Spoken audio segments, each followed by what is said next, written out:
Hi, my name is Vanessa Elaine Harrigan, and today I'm going to be talking about the communication accommodation theory.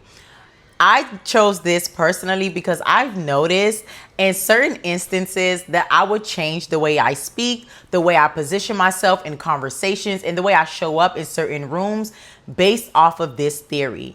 So first, let's get into what exactly is the communication accommodation theory.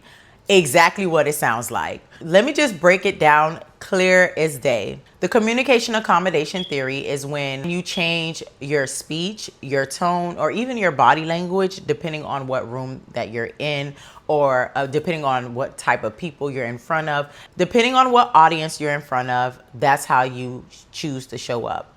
And for me, it's how I can adapt to any environment.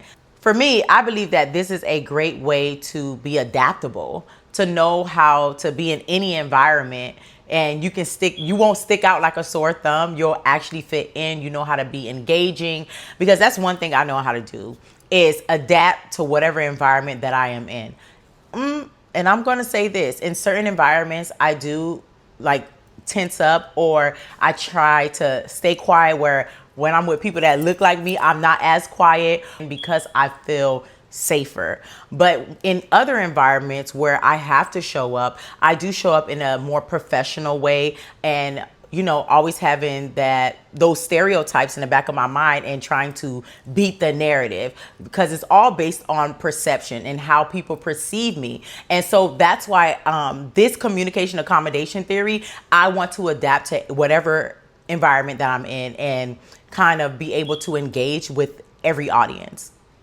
So the purpose for this theory is to build rapport, build trust, and social approval. We all like the approval of other people, because that's why we switch up how we speak in reality, whether it's for friendship or whether it's for a job. Most importantly, the job, because they're the ones who are paying us. So we want to seem more professional or more nice, or whatever we believe that's going to get us into the door.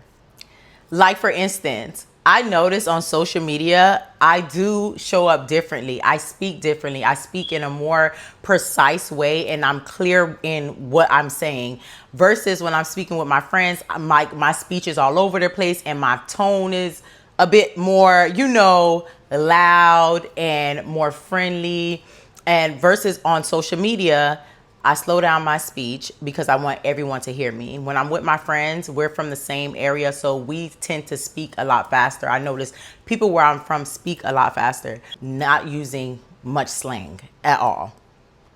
And also, when I'm speaking to people from different races, especially white people, I tend to use their jokes. So I know that something is clear that they can understand, because I know my group of people have a different sense of humor, and only certain people will get it if you're a part of the culture. If you're not a part of the culture, you won't understand what I'm saying. So that's another way I see the communication accommodation theory working.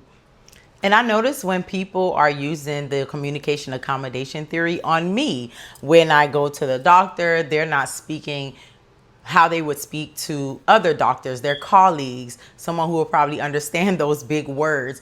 When they break it down to me, who is a patient, they break it down into small, clear, and concise details that I can understand and I can actually take in and kind of follow their direction and their instruction. But I do notice this, where the communication accommodation theory can not work out in my favor. And the downside to that is trying too hard. I never want to come off that I'm trying too hard, so that's why I try to always be myself. But in most cases, that's where I would shut down, and I would notice that as well. When I'm around a different audience, a different demographic, and where I have to switch up in how I speak so much, I don't feel like I fit in, or I'm not in a place where I can relate. And that's not how communication should be. Although, yes, I know how to accommodate in the way I speak, but if the language and if the body language is off, I'm going to be like, oh, yeah, I need to go. And there are ways where the communication accommodation theory doesn't work out. It doesn't come off in the right way. It doesn't communicate clearly. People who do not look like me, people from other demographics, people from other races, people from other countries, when they're in communication with me, I notice that they'll switch up how they speak or how their body language is. It's more probably reserved, or for instance, some white people may use slang or use something that they think someone like me would be relatable to, or how I would speak and understand them.